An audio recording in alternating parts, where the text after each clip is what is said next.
जय श्री कृष्णा। निर्जला एकादशी की यह एकादशी सभी एकादशियों में सबसे बड़ी, सभी एकादशियों का पुण्य फल प्रदान करने वाली एकमात्र एकादशी मानी जाती है। इस साल 2026 में निर्जला एकादशी का व्रत 25 जून 2026 गुरुवार को रखा जाएगा, क्योंकि एकादशी तिथि 24 जून को शाम 6:12 से प्रारंभ हो रही है और वहीं पर 25 जून को रात 8:12 पर इसका समापन होगा। इसलिए उदय तिथि के अनुसार व्रत 25 जून को ही धारण किया जाएगा। तो चलिए अब जान लेते हैं कि निर्जला एकादशी व्रत की शास्त्रीय महिमा क्या होगी। तो देखिए, इस व्रत को लेकर सनातन धर्म में बड़ा ही भ्रम उत्पन्न हो चुका है कि रात्रि में निर्जला एकादशी में पानी पी सकते हैं या नहीं पी सकते। तो कुछ लोग कहते हैं कि 12 बजे के बाद जल पी लेना चाहिए, वहीं पर कुछ लोग कहते हैं कि नहीं पीना चाहिए। तो कुछ का कहना है सुबह ब्रह्म मुहूर्त के बाद जल नहीं पीना चाहिए। तो ऐसे में जल कब पीना चाहिए और कब नहीं पीना चाहिए, इसके बारे में शास्त्र क्या कहते हैं और पुराणों में इसका क्या वर्णन है, और आपको निर्जला एकादशी में ज़्यादा प्यास ना लगे इसके लिए हमें कौन सा उपाय करना चाहिए। साथ ही यह भी जानेंगे कि जल पीने के लिए जो नियम होते हैं वह कितने बजे से कितने बजे तक होना चाहिए और कितना जल आप पी सकते हैं, और दवाइयाँ इत्यादि ले सकते हैं या नहीं ले सकते हैं, और यह व्रत किया किसके लिए जाता है। निर्जला एकादशी के विषय में वेद व्यास जी कहते हैं कि इस एकादशी का त्याग किसी भी परिस्थिति में हमें नहीं करना चाहिए, चाहे सूतक ही क्यों न लगा हो। सूतक दो प्रकार के कहे गए हैं, चाहे मरण सूतक हो और चाहे जन्म सूतक हो। किसी भी प्रकार के सूतक हो चाहे पातक हो, दोनों ही एकादशी में व्रत को हमें अवश्य ही करना चाहिए, क्योंकि यह एकादशी स्वयं नारायण का अवतार कही गई है। यानी कि किसी भी परिस्थिति में इस व्रत का हमें त्याग नहीं करना चाहिए, इसका व्रत हमें अवश्य ही करना चाहिए। तो चलिए अब जान लेते हैं कि इस व्रत के नियम क्या होते हैं।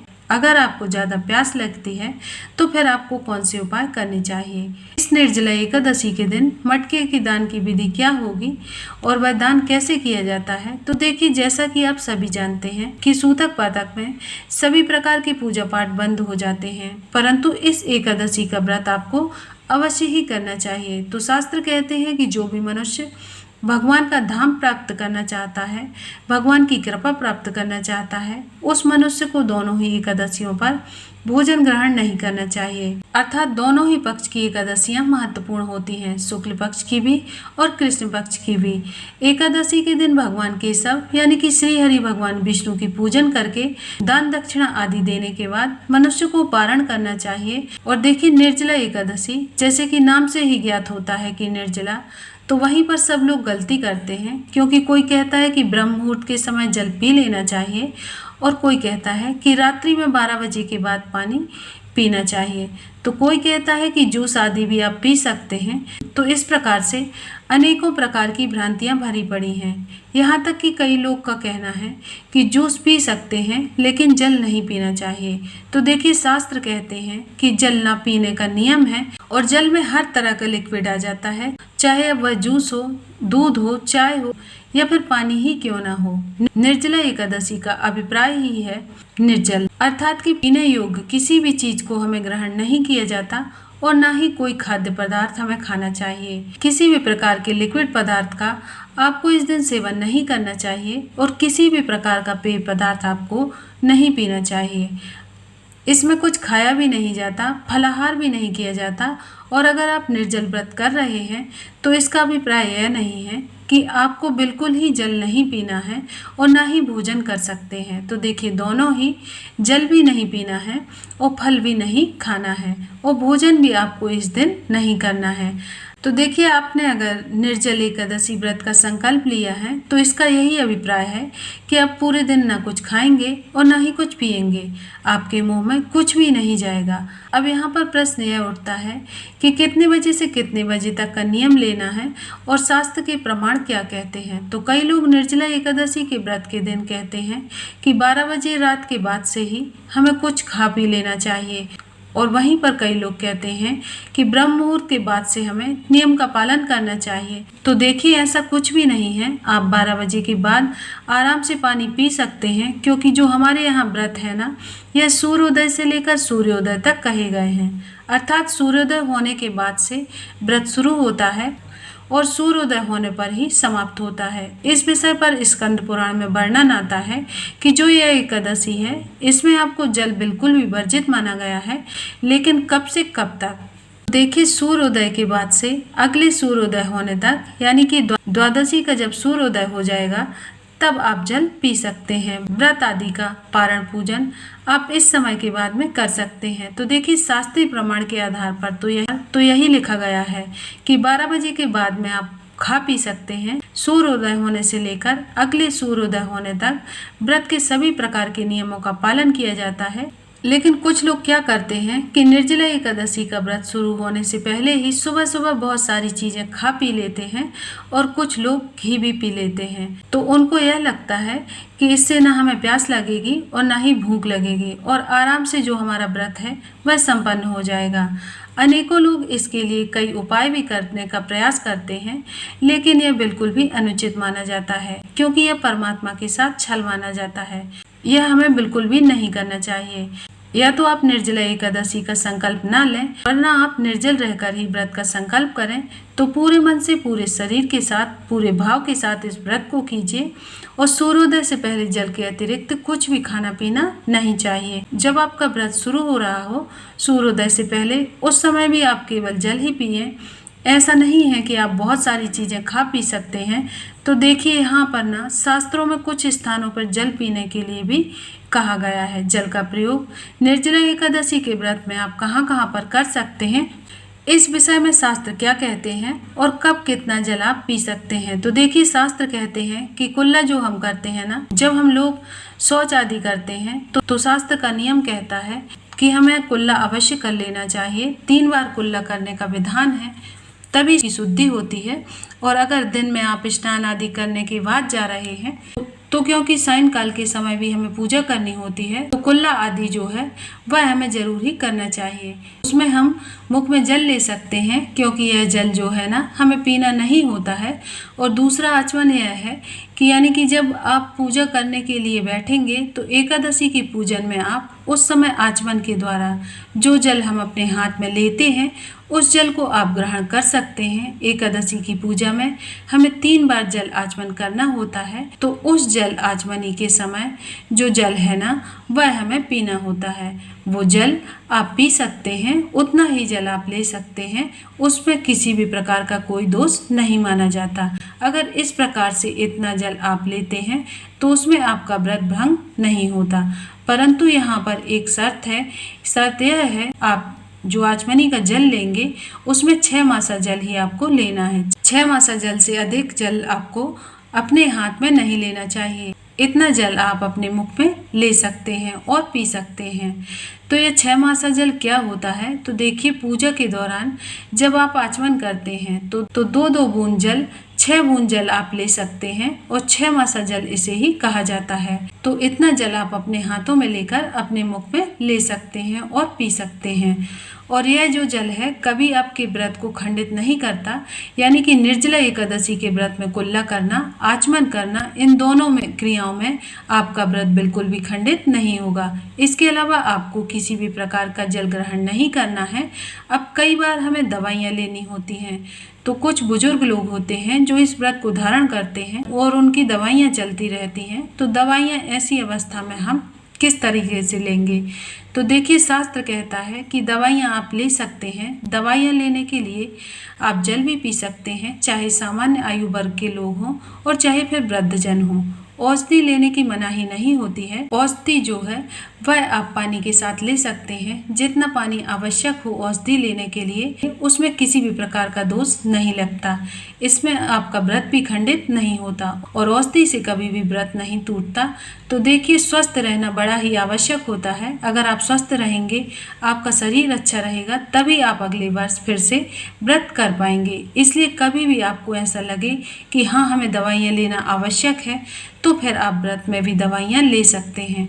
और अब भीषण गर्मी है और हम अगर निर्जल व्रत नहीं कर सकते, क्योंकि कई बार हमें रोजगार के लिए बाहर जाना होता है, नौकरी के लिए जाना होता है, धूप में जाना होता है, कोई छुट्टी हमें नहीं मिल पा रही होती है, तो ऐसे में यह व्रत करना बड़ा ही कठिन हो जाता है। मन तो पूरा है लेकिन शरीर साथ नहीं दे रहा है। तो ऐसे में क्या हम जल पीकर भी इस व्रत को उठा सकते हैं? तो देखिए, बिल्कुल ही आप उठा सकते हैं। आप फल के साथ में और जल के साथ में इस दिन निर्जला एकादशी का व्रत धारण कर सकते हैं और निर्जला एकादशी का व्रत कर सकते हैं। ऐसा नहीं है कि या तो निर्जल ही करें अन्यथा व्रत ही ना करें, ऐसा बिल्कुल भी ना करें। जैसी आपकी सामर्थ हो उसके अनुसार आप इस व्रत को धारण कर सकते हैं। इसमें आप चाहें तो जल और फल दोनों के साथ व्रत उठा सकते हैं या फिर आप चाहें तो केवल जल के साथ ही इस व्रत को धारण कर सकते हैं। और अगर आप चाहें तो सामान्य एकादशी की तरह भी इस फलाहार के द्वारा इस एकादशी व्रत को धारण कर सकते हैं। परंतु निर्जला एकादशी के व्रत में और आहार और जल के साथ निर्जला एकादशी के व्रत में अंतर यह है कि जो निर्जला एकादशी का पूरा पुण्य फल कहा गया है वह आपको प्राप्त नहीं होगा। निर्जला एकादशी निर्जल रहकर जो व्रत करने का नियम है उसका पालन करने से ही आपको अनंत गुना पुण्य फलों की प्राप्ति होती है। शास्त्र कहते हैं कि 12 शुक्ल पक्ष की और 12 कृष्ण पक्ष की एकादशियों को करने का पुण्य फल एक ही अकेली एकादशी से आपको प्राप्त हो जाता है। तो यह पुण्य फल आपको प्राप्त नहीं होगा जब आप जल पीते हुए सामान्य प्रकार से इस व्रत को धारण करेंगे, परंतु आपको व्रत का पुण्य जो है वह अवश्य ही मिलेगा। एकादशी का जो पुण्य है वह आपको अवश्य मिलेगा। इसलिए आपको व्रत अवश्य ही करना है, जैसी आपकी इच्छा हो, सामर्थ्य हो, जैसा आपका स्वास्थ्य हो।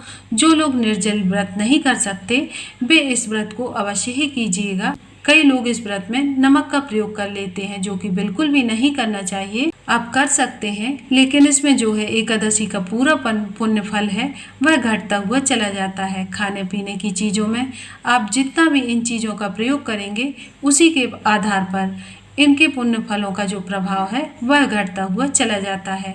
कई भक्त ऐसे भी होते हैं जो व्रत रखना चाहते हैं लेकिन शारीरिक सामर्थ्य नहीं है। तो ऐसे में आपको क्या करना है, आप भगवान श्री हरि विष्णु के सामने दोनों हाथों को जोड़कर वहां पर प्रार्थना कीजिए कि हे प्रभु, हमारा शरीर साथ नहीं दे रहा है, हम इस व्रत को धारण करना चाहते हैं लेकिन हमारे शरीर में सामर्थ्य नहीं है। तो ऐसे में आप पूरे दिन ही श्री हरि भगवान विष्णु के 108 नामों का जाप कीजिए। आप भगवान के सामने अपने व्रत को न कर पाने की अवस्था को बताएं और भगवान से प्रार्थना करें कि हमारी इन परेशानियों को दूर कीजिए, जिसमें कि हम अगले वर्ष इस एकादशी को पूरी सामर्थ्य के साथ निभा सकें, इस व्रत को धारण कर सकें। तो ईश्वर आपको अवश्य ही सामर्थ्य प्रदान करेंगे। अब हमें निर्जला एकादशी की सुबह से लेकर शाम तक क्या करना चाहिए। सुबह से लेकर शाम तक के जो नियम हैं वह कुछ इस प्रकार से हैं। सबसे पहले जब आप उठेंगे तो उठते ही आपको अपने नित्य कर्म कर लेने हैं। भगवान के सामने हाथ जोड़कर नमस्कार करते हुए निवेदन करें कि हे प्रभु, आज निर्जला एकादशी का व्रत है और मुझे इतनी शक्ति और सामर्थ्य प्रदान कीजिए कि मैं इस व्रत को पूरे दिन विधि विधान से कर पाऊँ और आप मेरी सहायता कीजिए। इसके निमित्त आप जो भी कर्म करेंगे उसका पूरा फल आपको मिल सके, इस प्रकार से प्रार्थना करते हुए इसके बाद में आप स्नान इत्यादि करके प्रातःकाल स्नान गंगा जल युक्त जल से करना चाहिए। यह बहुत ही कल्याणकारी माना जाता है। नहाने के जल में थोड़ा सा गंगा जल जरूर मिला लेना चाहिए और यह स्नान आपको सूर्योदय से पहले ही कर लेना है, यह सबसे अच्छा होगा और गंगा जल युक्त स्नान ही आपको अवश्य रूप से करना है। इसके साथ ही आप ध्यान रखें कि इस दिन ना तो आप दातुन किया जाता है और ना ही टूथपेस्ट वगैरह और मंजन किया जाता है, क्योंकि टूथपेस्ट कई प्रकार के केमिकल और नमक होता है जिसकी वजह से आपका व्रत खंडित हो सकता है। स्नान इत्यादि से निवृत्त होने के बाद सबसे पहले सूर्यदेव को जल अर्पित कर दीजिए। तुलसी देवी को हम जल समर्पित करेंगे और अगर आप रविवार का दिन है तो इस दिन आप पीपल को भी जल अवश्य ही दीजिएगा। आज का किया गया पुण्य आपको अक्षय फल प्रदान करता है। तो देखिए, एकादशी पर तुलसी पूजन उत्तम होता है, वर्जित बिल्कुल भी नहीं होता। तो आप तुलसी पूजन एकादशी के दिन जरूर कीजिएगा। साथ ही आपको इस दिन पितरों का तर्पण भी करना होगा। गीता का 7वां अध्याय पढ़ते हुए या फिर सुनते हुए पितरों के निमित्त तर्पण करना चाहिए और उन्हें तृप्त करना चाहिए। यह बहुत ही आवश्यक होता है और इससे अक्षय तृप्ति की प्राप्ति होती है। इसके बाद में निर्जला एकादशी की पूजा आप सभी कर लीजिए और निर्जला एकादशी की सरल पूजा विधि भी मेरे चैनल पर अपलोड हो चुकी है। जिसमें मैंने खुद पूजा करके दिखाई है, तो आप उसी तरीके से पूजा जरूर कीजिएगा। और फिर उसके बाद में बड़े ही प्रेम पूर्वक आरती कीजिएगा। इस दिन दान दक्षिणा का विशेष महत्व होता है। तो दान कैसे करना है? घड़े का दान, जल का दान, पंखे का दान, खरबूजे आदि का दान और ऋतु फल जो है इसका दान इस दिन अवश्य रूप से ही किया जाता है। और धन का दान जितना हो सके इस दिन जरूर कीजिएगा। धन आज के दिन अत्यंत ही पुण्यदायी है और इस प्रकार से पूरे दिन भगवान श्री हरि विष्णु के नामों का जप करते हुए पूरे दिन आपको निर्जल व्रत रखना है। और फिर रात्रि के समय रात्रि जागरण का विशेष विधान बताया गया है। तो हो सके पूरी रात जागरण करें और भगवान श्री हरि विष्णु के नामों का जाप करें और भगवान विष्णु सहस्त्र नाम का पाठ करें। लेकिन इतना अगर आपसे ना हो पाए तो कम से कम रात में 2 बजे तक तो आप विशेष रूप से रात्रि का जागरण करना चाहिए और भगवान के नामों का जप करना चाहिए। या फिर आप अपने हाथों में तुलसी की माला फेरें और फिर इस प्रकार से निर्जला एकादशी का व्रत आप सभी को करना है। तो आशा करती हूँ कि आपको आज की वीडियो पसंद आई होगी। वीडियो उपयोगी लगी हो तो इसे लाइक करें, अपने परिवार और दोस्तों में शेयर करें ताकि वह भी सही जानकारी के साथ व्रत कर सकें। और ऐसे ही व्रत त्योहार और पूजा विधि से संबंधित वीडियो देखने के लिए हमारे चैनल प्रियंका धर्म ज्ञान को सब्सक्राइब करें। मिलते हैं अगले वीडियो में। धन्यवाद। राधे राधे। जय श्री कृष्ण।